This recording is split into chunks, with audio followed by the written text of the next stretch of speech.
Okay, magandang gabi sa ating lahat. Yung mga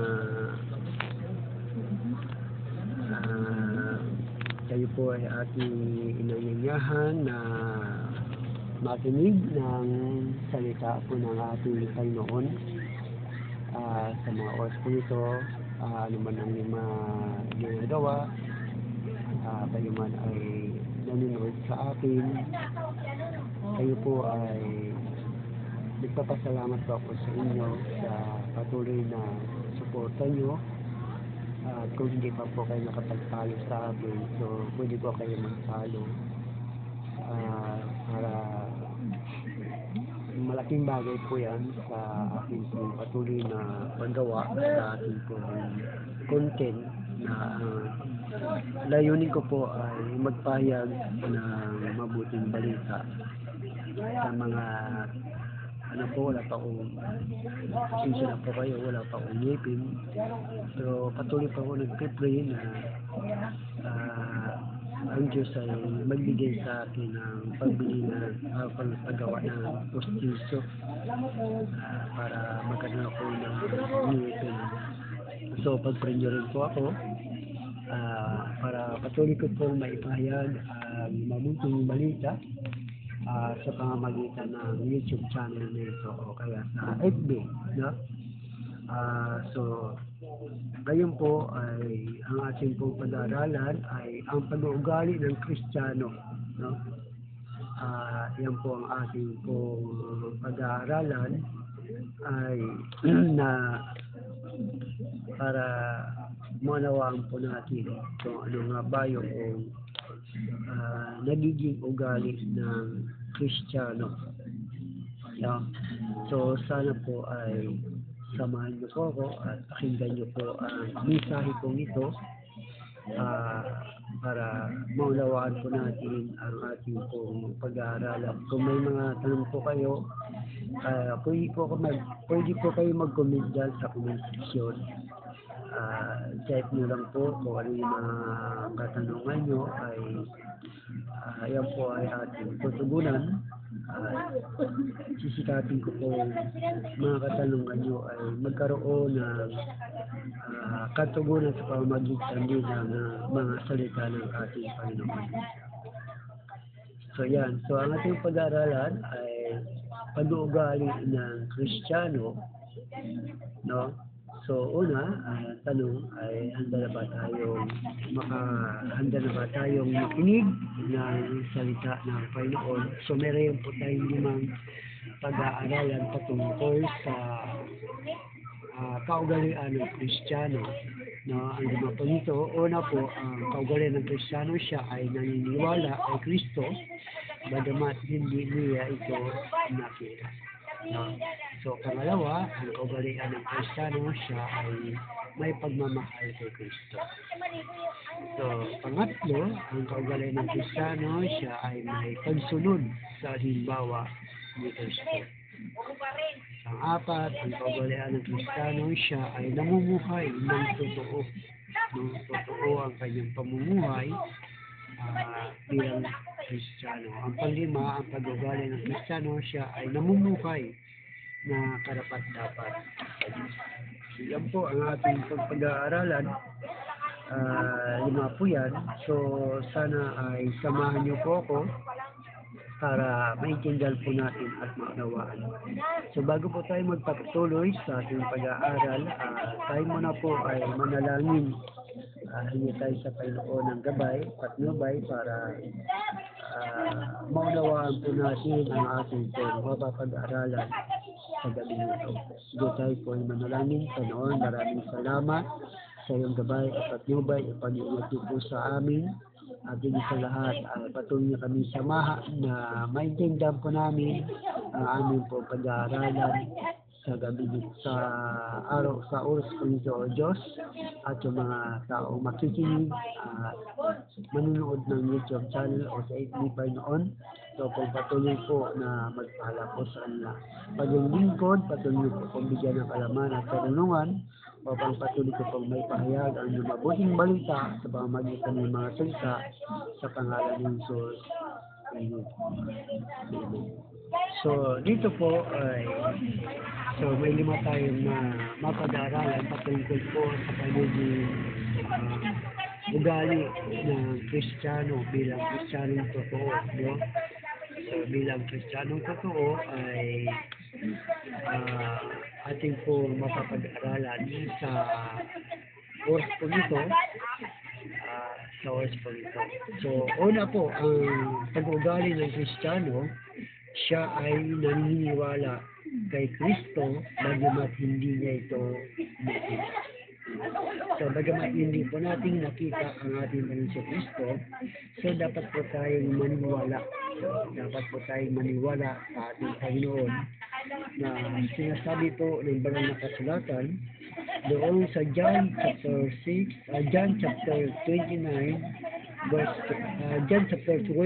verse 29 ay sinasabi po ng banal na kasulatan ay ganito. Sabi niya, sinabi sa kanya ni Jesus, naniniwala ka na ba dahil nakita mo ako? Mapalad ang mga taong naniniwala kahit hindi niya ako nakita. So doon ay sinasabi ng Biblia na ang mga kaugalian ng Kristiyano, siya ay naniniwala kay Kristo bagamat hindi niya ito nakita. Bagamat hindi po natin nakikita ang ating Panginoon Kristo, ay dapat tayong maniwala, no, sa ating Panginoon. Kasi nga, ang gusto ng Panginoon na hindi tayo, ang ating pananampalataya ay hindi dapat to see is to believe, na maniniwala tayo kay Kristo kapag siya ay ating nakita. Hindi po ganoon. Dapat ang ating paniniwala kay Kristo ay doon sa mga bagay na hindi po natin nakikita. Kapag ang ating Panginoon Kristo, siya po ay namatay sa laman at muling nabuhay sa Espiritu. At walang kapangyarihan sa kanya ang kamatayan. So, dahil nga siya ay nabuhay sa Espiritu, so hindi mo na siya makikita. Kaya mapalad ang isang tao naniniwala kay Kristo, bagamat hindi niya nakita ang ating Panginoon. No? Dahil ang pananampalataya ay sa mga bagay na hindi po nakikita. Hindi po nahihiko o hindi nahahawakan. Yun ang totoong pananampalataya. Yan ang itinuturo po sa atin na dapat yun ang maging kaugalian po natin. Doon sa John chapter 6 verse 20 hanggang 51 na sinasabi po ng Biblia, kaya siya'y itinanong nila, ano po ang dapat naming gawin upang aming matupad ang ipinagagawa ng Diyos? Ito ang ipinagagawa sa inyo ng Diyos, sumampalataya kayo sa sinugo niya, tugon ni Jesus. Ano po ang himala ang may papakita ninyo upang sumampalataya kami sa inyo? Ano po ang inyong gagawin? Ang aming mga ninuno ay kumain ng mana sa ilang. Ayon sa nasusulat, sila ay binigyan ni Moses ng tinapay na galing sa langit. Sabi nila, sumagot si Jesus, pakatandaan ninyo, hindi si Moses ang nagbigay sa inyo ng tinapay na galing sa langit. Ang aking Ama ang nagbibigay sa inyo ng tinapay na galing sa langit. Dahil ang tinapay na galing sa Diyos ang bumaba mula sa langit at nagbibigay buhay sa sangkatauhan. Sumagot sila, Ginoo, bigyan po ninyo kami ng tinapay. Bigyan po ninyo kami lagi ng tinapay na ito. Sinabi ni Jesus, ako ang tinapay na nagbibigay buhay. Ang lumalapit sa akin ay hindi na magugutom kailanman. At ang sumasampalataya sa akin ay hindi na mauuhaw kailanman.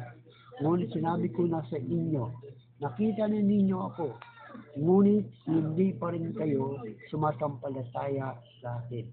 Lalapit sa akin ang lahat ng ibinigay sa akin ng Ama, at hindi ko itataboy kailanman ang sinumang lumalapit sa akin. Ako'y bumaba mula sa langit, hindi upang gawin ang sarili kong kalooban, kundi ang kalooban niya na nagsugo sa akin. At ito ang kalooban na huwag kong hayaan mapahamak ang kahit sinuman sa mga ibinigay niya sa akin. kung ang bubuhay sa akin, kundi ang bubuhayin ko siya muli sa huling araw. Sapagkat ito ang kalooban ng aking Ama, ang lahat ng kumikilala at sumasampalataya sa lahat ay magkakaroon ng buhay na walang hanggan. At sila'y muli kong bubuhayin sa huling araw. Nagbubulong-bulungan ang mga Hudyo dahil sa sinabi niya, ako ang tinapay na bumaba mula sa langit. Sinabi nila, hindi ba ito si Jesus na anak ni Jose? Kilala natin ang kanyang ama at ina. Paano niya masasabi, ngayon bumaba ako mula sa langit? Kaya sinabi ni Jesus, tigilan ninyo ang inyong bulong-bulungan. Walang makakalapit sa akin maliban akayin siya sa akin ng Ama na nagsugo sa akin. At ang lalapit sa akin ay muli kong bumuhayin sa huling araw. Nasusulat sa aklat ng mga propeta at silang lahat ay tuturuan ng Diyos. Ang bawat nakikinig sa Ama at natututo sa Kanya ay lalapit sa akin. Hindi ito nangungulugan may nakakita na sa Ama.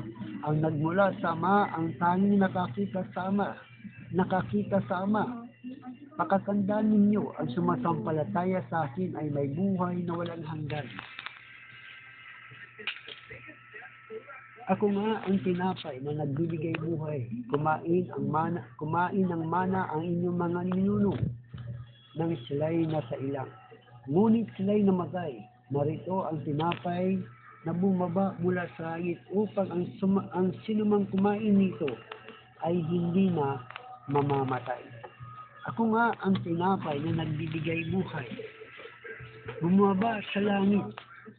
Mabubuhay magpakailanman ang sinumang kumain ng tinapay na ito.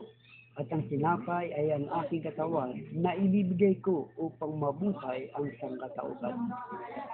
So doon ay sinasabi ng banal na kasulatan na ang bilang mga Kristiyano na sumasampalataya, totoo na nananampalataya sa Diyos, ay dapat maniwala tayo kay Kristo bagamat hindi po natin siya nakita. Yun ang sinasabi ng ating Panginoon Jesus. Kailangan sumampalataya tayo sa Kanya para tayo ay magkaroon ng tinatawag na buhay na walang hanggan. Kaya ang kaugalian ng Kristiyano, siya ay dapat naniniwala kay Kristo, bagamat hindi niya ito nakita. No? Hindi yung Kristo na inikot-ikot ng tao, binubuhat-buhat ng tao, hindi po yan. No? Hindi po yan. Yan po yung mga taong hindi nakakakilala kay Kristo. No? Yan po yung mga taong hindi nakakakilala sapagkat ang Kristo na dapat sampalatayanan ng lahat ng tao ay sumampalataya bagamat hindi siya nakita.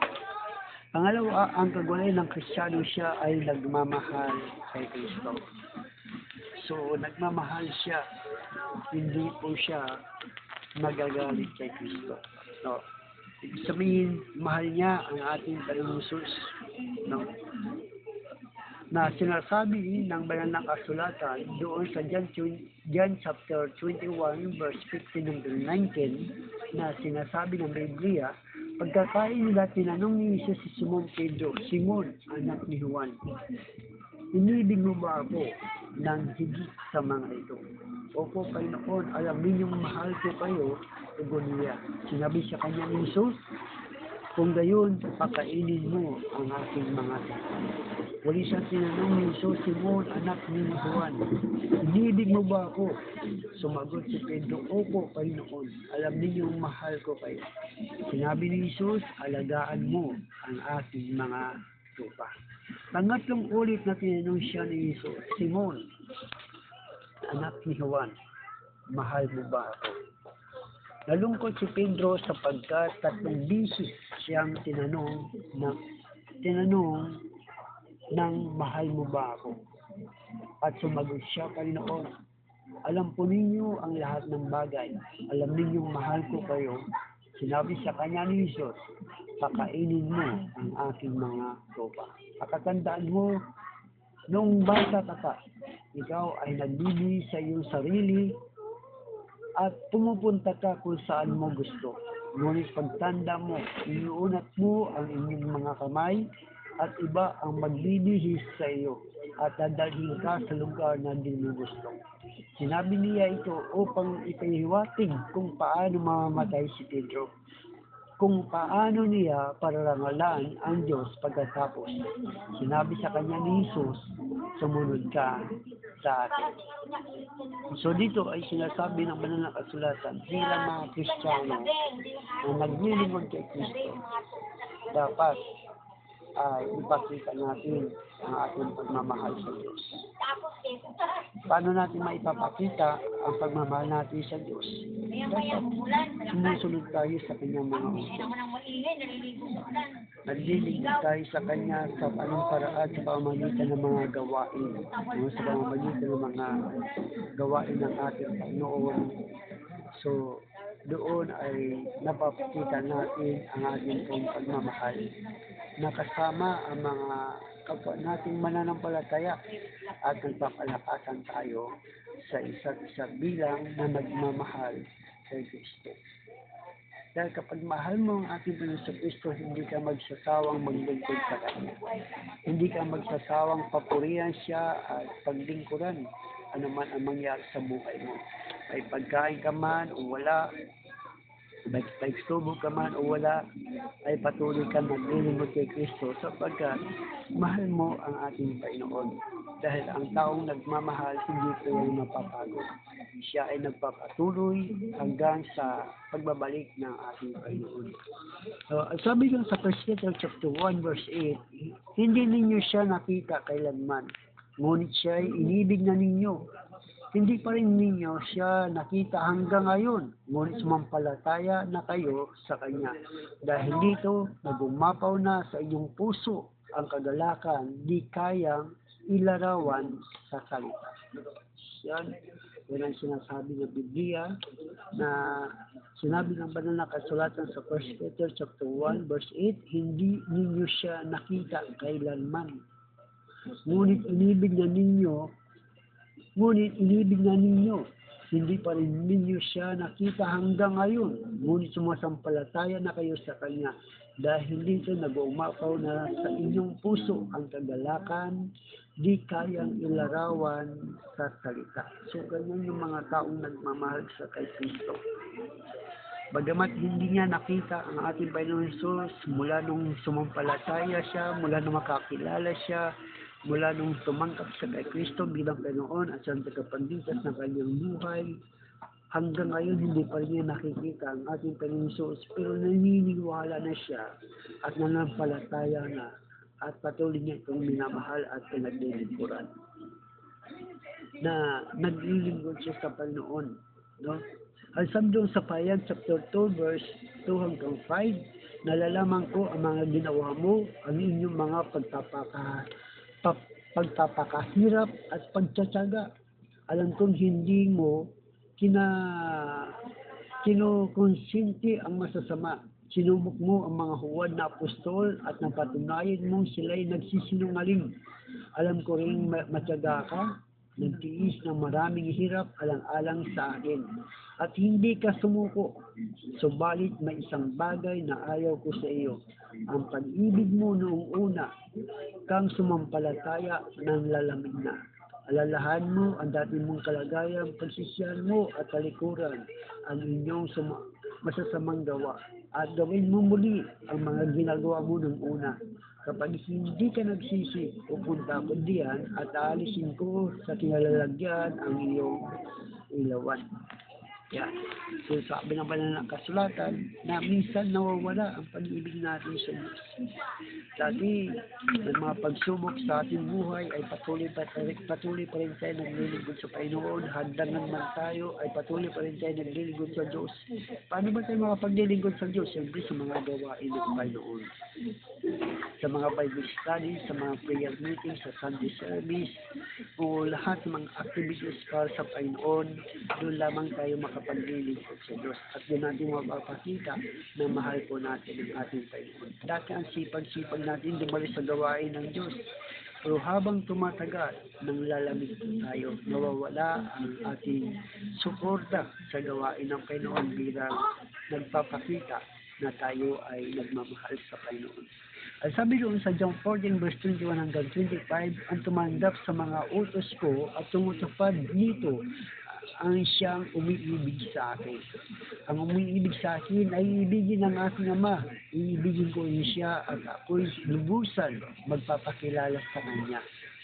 Tinanong siya ni Judas, hindi si Judas Iscariote, Panginoon, bakit po sa amin lamang kayo magpapakilala ng lubusan at hindi sa sanlibutan? Sumagot si Jesus, ang umiibig sa akin ay tumutupad ng aking mga salita. Iibigin siya ng aking Ama at kami tatahan mananatili sa Kanya. Ang hindi tumutupad sa aking mga salita ay hindi umiibig sa akin. Ang salitang narinig ninyo ay hindi sa akin, kundi sa Ama na nagsugo sa akin. Sinabi ko na sa inyo ang mga bagay nito habang kasama pa ninyo ako. So doon ay makikita natin dito na kung paano tayo nagmamahal sa ating Panginoon Kristo. Na tayo ay naglilingkod sa Kanya, na mayroong kagalakan, mayroong kapayapaan, at dapat may kagalakan po tayo. Dahil yan ang bunga ng ating pagmamahal sa Diyos. No? At sinasabi ng Panginoon, ang umiibig sa akin ay tumutupad ng ating mga salita. Iibigin siya ng aking Ama at kami tatahan mananatili sa Kanya. So ganun ang pangako ng Diyos sa ating kapag tayo ay patuloy na nagmamahal sa ating Panginoong Kristo. So paano natin mapapakita ang ating pagmamahal? Siyempre, sinasabi ko na doon sa mga kanyang mga gawain. No, sa kanyang mga gawain. Doon tayo pumupunta, no, para makinig ng kanyang mga salita. At higit sa lahat, may share din ang mabuting balita doon sa mga taong hindi pa nakakarinig ng mga salita ng Diyos.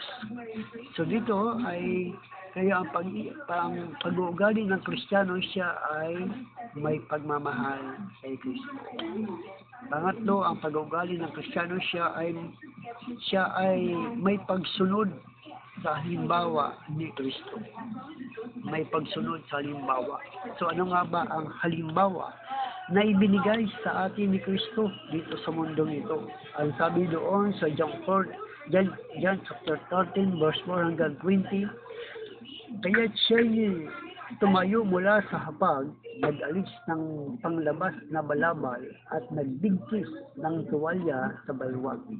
Pagkatapos, naglagay siya ng tubig sa palanggana at sinimulang hugasan ang paa ng mga alagad at pinunasan ng tuwalya na kabigkis sa kanyang baywang.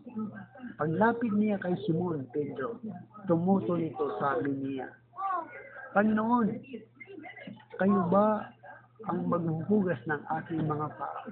Sumagot si Jesus, hindi mo naunawaan ngayon ang ginagawa ko. Ngunit maunawaan mo rin pagkatapos. Muling nagsalita si Pedro, hindi ko pahugasan sa iyo ang aking mga paa.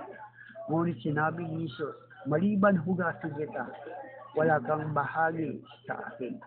Dahil dito sinabi ni Simon Pedro, kung gayon, hindi lamang ang mga paa ko, kundi pati na rin ang aking mga kamay at ulo.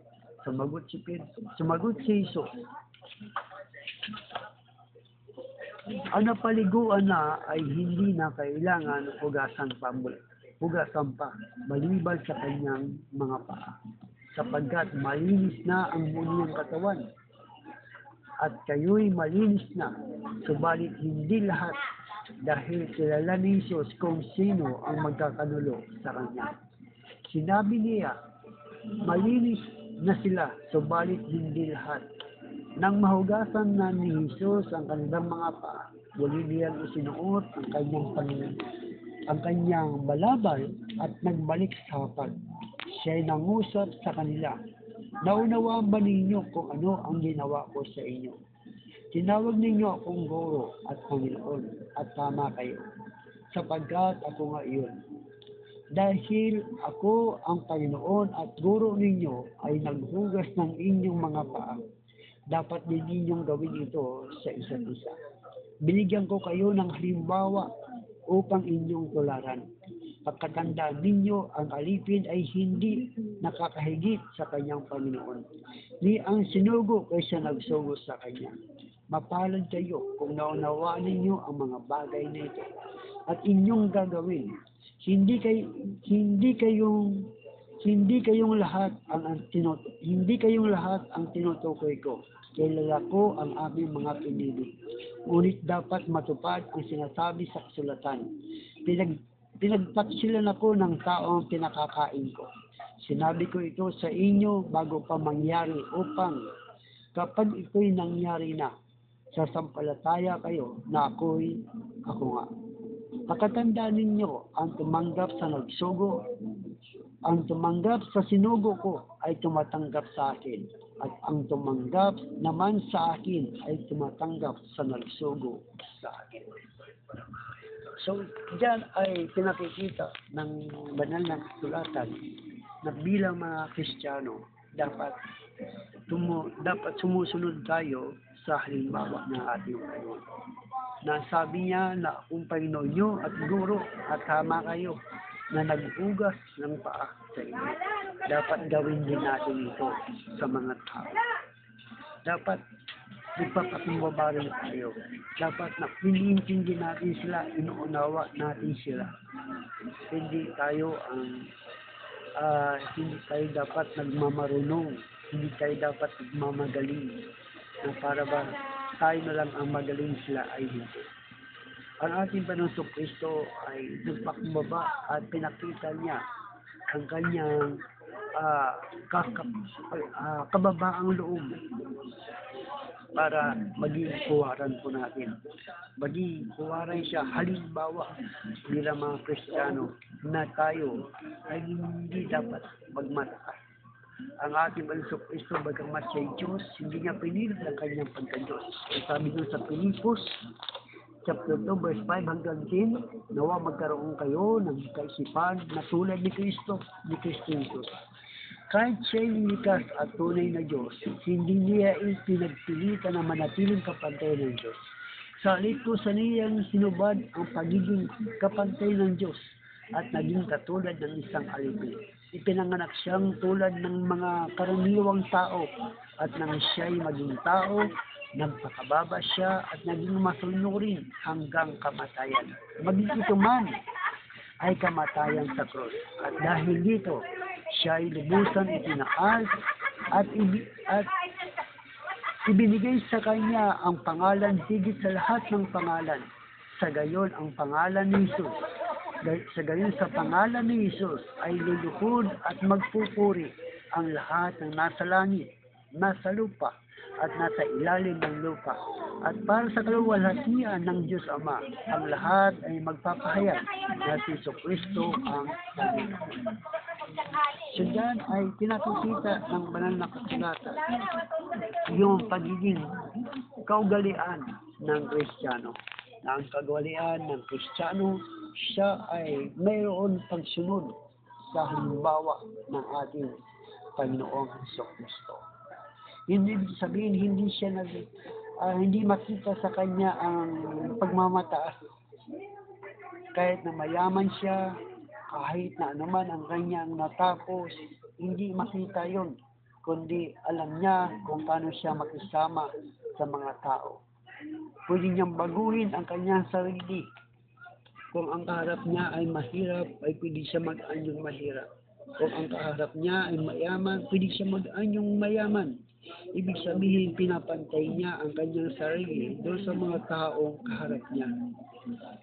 Hindi siya nagmamataas. Sumusunod siya sa halimbawa ng ating Panginoong Kristo na bagamat ang ating Panginoong Kristo ay Diyos, ay hindi niya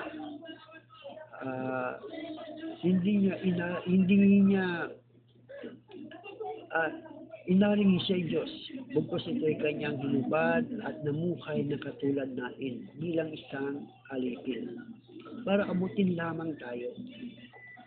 Para maunawaan o para maunawaan niya tayo at ipaunawa sa atin na Hindi tayo iniwan ni pinabayaan man ng Diyos, kundi siya ay patuloy na nagbibigay sa atin na protection at pag-iingat. No? Kaya pagkikita natin dito ay kailangan mong sumunod sa kalooban ng Diyos o sa halimbawa ng ating Panginoong Jesucristo. Yan po ang mga Kristiyano. Pang-apat, ang kaugalian ng Kristiyano, siya ay namumuhay ng totoo. Namumuhay siya ng totoo, hindi totoo, kundi ang kanyang pamumuhay ay katotohanan na hayagan, no? Na sinasabi ng banal na kasulatan sa 1 Thessalonica chapter 4 verse 11 to 12, na sabi ng Biblia, pagsikapan ninyong mamuhay ng tahimik, pakialaman ang sariling gawain at magtrabaho kayo upang mabuhay tulad ng itinuturo namin sa inyo.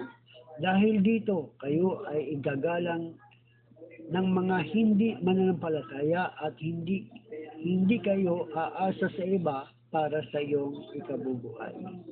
So dito ay sinasabi ng banal na kasulatan, mamuhay tayo ng totoo, na tayo ay namumuhay na ang ating buhay ay hindi nakasalalay sa ibang tao, kundi tayo mismo ang gumagawa ng paraan para mabuhay at hindi tayo umaasa kanino man. Sapagkat binigyan tayo ng Diyos ng mga kamay, binigyan tayo ng Diyos ng bibig, binigyan tayo ng Diyos ng tainga at mata para magamit natin ito. Para magamit natin ito sa ating mga pangangailangan. Kaya dapat namumuhay tayo ng totoo bilang mga Kristiyano na kaya nating mamuhay na hindi umaasa kanino man, sapagkat kaya natin maghanap buhay, kaya natin magtrabaho, kaya natin magnegosyo para dumaloy ang pagpapala ng Diyos sa buhay natin na hindi tayo umaasa kanino man. Kaya sabi niya, pagsikapan ninyong mamuhay ng tahimik, pakialaman ang sariling gawain at magtrabaho kayo upang mabuhay tulad ng itinuturo namin sa inyo. Dahil dito kayo ay igagalang ng mga hindi mananampalataya at hindi kayo aasa sa iba para sa iyong ikabubuhay. Kaya dito ay makikita natin na kailangan natin mamuhay ng totoo. Dito sa 2 Thessalonica chapter 3, 2 Thessalonica chapter 3, na sinasabi ng banal na kasulatan, na sinasabi ng Biblia sa 1 Thessalonica chapter 3 verse 6 hanggang 15, na ang sabi niya po ay ganito, mga kapatid, inuutos namin sa inyo sa pangalan ng Panginoong Kristo na layuan ninyo ang sinumang kapatid na tamad at ayaw sumunod sa mga itinuturo namin sa inyo. Alam naman ninyo na dapat ninyong tularan ang aming ginawa. Hindi kami naging tamad ng kaming kasama pa ninyo. Hindi kami nakikikain kanino man ng walang bayad. Nagtrabaho kami araw-gabi upang hindi makabigat kanino man sa inyo. Ginawa namin ito hindi dahil sa wala kaming karapatan sa inyong tulong, kundi upang kayo'y bigyan ng halimbawa dapat tularan. Nang kami ay kasama pa ninyo, ito ang tinuturo namin sa inyo. Huwag ninyong pakainin ang sinumang ayaw magtrabaho. Yan ang sinasabi ng banal na kasulatan bilang mga Kristiyano. Dapat namumuhay tayo ng totoo, na hindi tayo umaasa kanino man para matugunan ang ating pangailangan, kundi gumagawa tayo ng paraan sa pamamagitan ng ating mga kamay, kaisipan at talino na ibinigay sa atin ng Diyos kung paano natin makamtan ang pagpapala ng Diyos. Kaya hindi kami nakikain kanino man, sabi ng banal na kasulatan. na sinasabing huwag ninyong pakainin ang sinumang ayaw magtrabaho. Binanggit namin ito dahil nababalitaan namin may ilan sa inyong ayaw magtrabaho at walang inaatupag kundi ang makialam sa buhay ng may buhay. Sa pangalan ng Panginoon Kristo, mahigpit namin na inuutos sa mga taong ito na sila'y maghanap buhay ng maayos at huwag umasa sa iba. Mga kapatid, huwag kayong magsasawa sa paggawa ng mabuti. Maaaring mayroon sa inyong diyan na hindi susunod sa sinasabi namin sa sulat nito.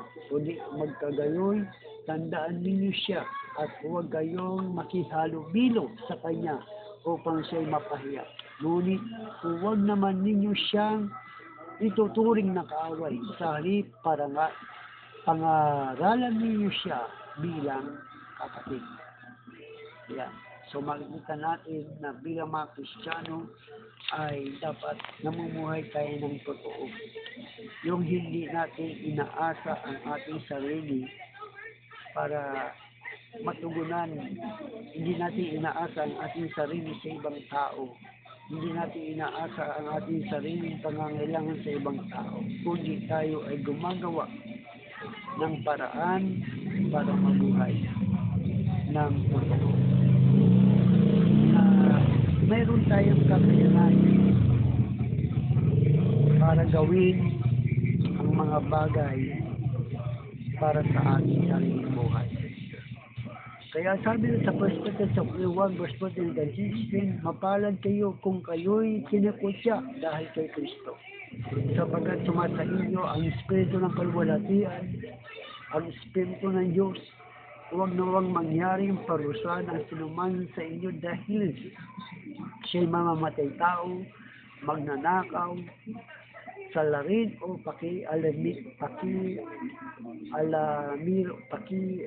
alamiro. Ngunit kung kayo'y magdusa dahil sa pagiging Kristiyano, huwag ninyong ikahiya ito.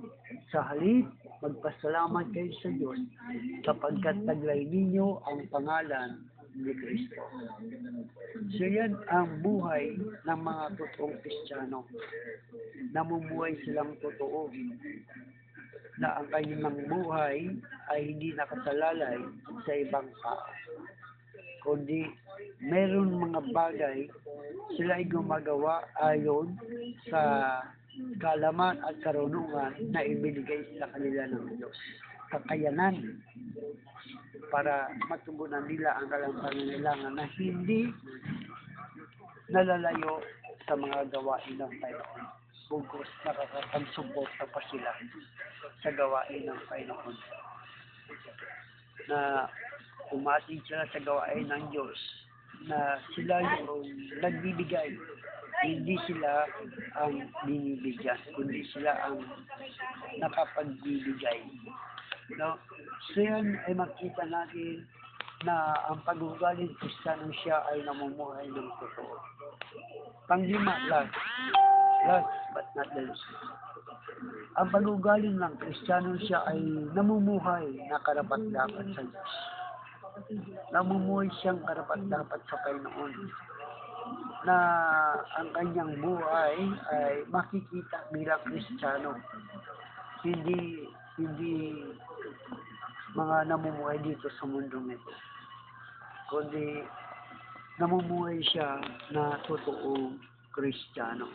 Na sinasabi ng banal na kasulatan sa 1 Thessalonians chapter 2 verse 10 hanggang 12, saksi ang Diyos at saksi rin namin kayo kung paano naging dalisay, matuwid at walang kapintasan ang aming pakikitungo sa inyo ng mga sumasampalataya. Tulad ng alam ninyo, kami naging parang ama sa bawat isa sa inyo. Pinatunayan namin kayo'y pinalakas namin ang inyong loob at inihikayat na mamuhay ng tapat sa paningin ng Diyos na tumawag sa inyo upang mapabilang sa kanyang kaharian at kaluwalhatian.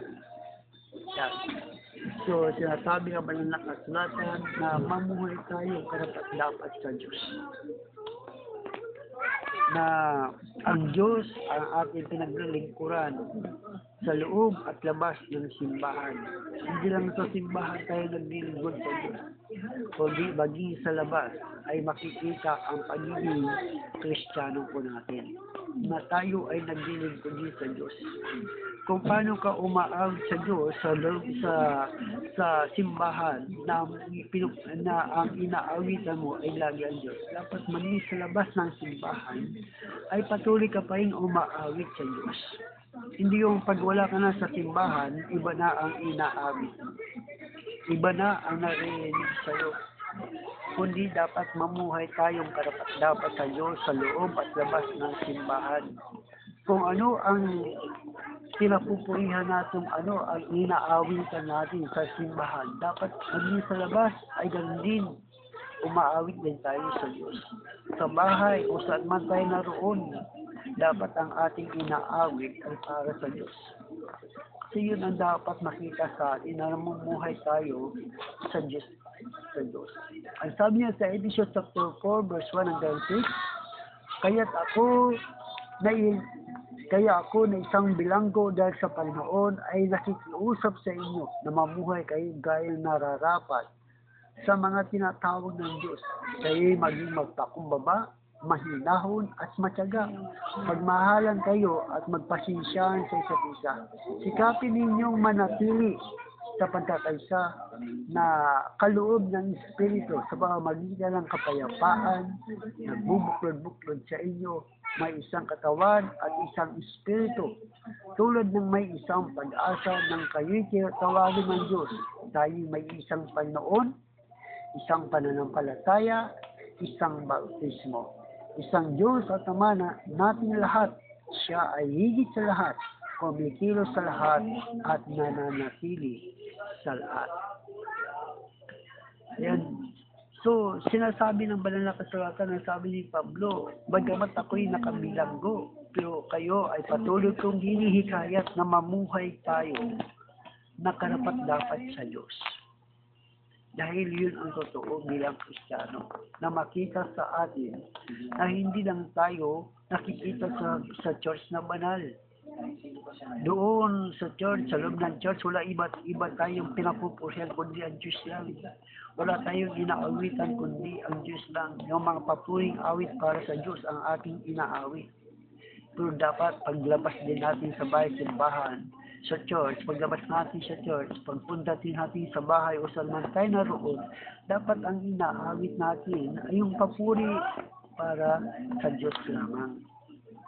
Hindi kung ano-ano pang inaawit mo, umaawit ka, maawit din sa sanlibutan. Hindi ang dapat makita sa iyo bilang Kristiyano. Kundi ang makita sa iyo, yung karapat-dapat na namumuhay na sa Diyos lamang ang bumuhay, na naglilingkod ka sa Panginoon. Na sinasabi ng 1 Thessalonians chapter 4 verse 1 and 3, kaya nga mga kapatid, isa pang bagay na ipinakikiusap namin at ipinapayo sa inyo sa pangalan ng Panginoon Kristo, sana'y lalo pa ninyo pagbutihin ang inyong pamumuhay ngayon. Mamuhay sang-ayon sa inyong natutunan sa amin upang kayo'y maging karugod-lugod sa Diyos. Alam ninyo kung ano ang mga katuruan ibinigay namin sa bawat isa sa inyo. Sa inyo, bawat sa inyo, buhat sa Panginoon Diyos. Kalooban ng Diyos na kayo'y magpakabanal at lumayo sa lahat ng uri ng kahalayan. Siyan ay sinasabi ng kabanal sa kayo'y magpakabanal, mamuhay ayon sa kalooban ng Diyos sapagkat ang Diyos ay banal. Yan, sana po ay meron tayo naintindihan, meron tayo naunawaan, meron tayo natutunan patungkol sa kaugalian ng mga Kristiyano. So, meron tayong 5 na pag-aralan. Ano pa yung 5 ito? Una, ang kaugalian ng mga Kristiyano, siya ay naniniwala kay Kristo, bagamat hindi mo siya nakita. Hindi mo siya nahigo, hindi mo siya nahawakan. Yung Kristong nakikita mo, hindi po yan. Yung Kristong larawan ni Kristo, hindi po yan. Yan po yung mga artista na gumanap bilang Kristo. Yan po ang tao. At ayaw ng Diyos na ang pananampalataya mo ay nakabatay dyan.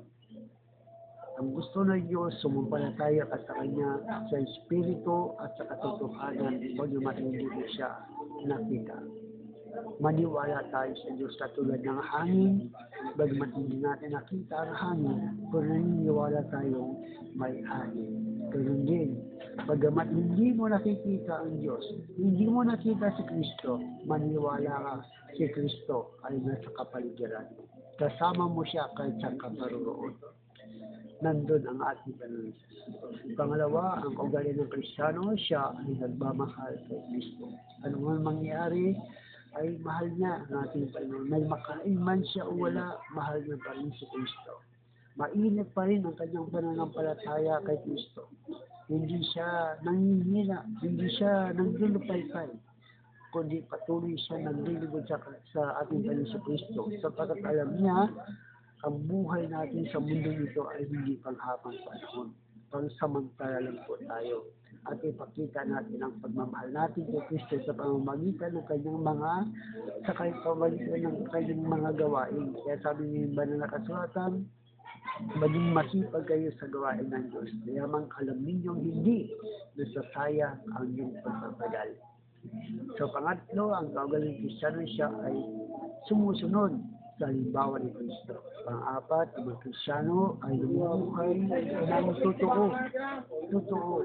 Hindi po yung namumuhay ka bilang Kristiyano at ang buhay mo ay inaasa mo lang ang sarili mo sa iba at hindi ka nagtatrabaho, hindi ka naghahanap buhay, hindi ka nagninegosyo, hindi ganon. Ang totoong Kristiyano, naghahanap buhay, nagninegosyo dahil sa amin ng Diyos. 6 na araw kayo gagawa ng iyong ikabubuhay, isang araw lang para sa akin. So ang 6 na araw na yan ay para sa iyong sarili, para sa iyong pangangailangan, para hindi ka umasa kanina. Last, ang kaugaling ng Kristiyano siya ay namumuhay na karapat-dapat sa Diyos. Diba? Karapat-dapat.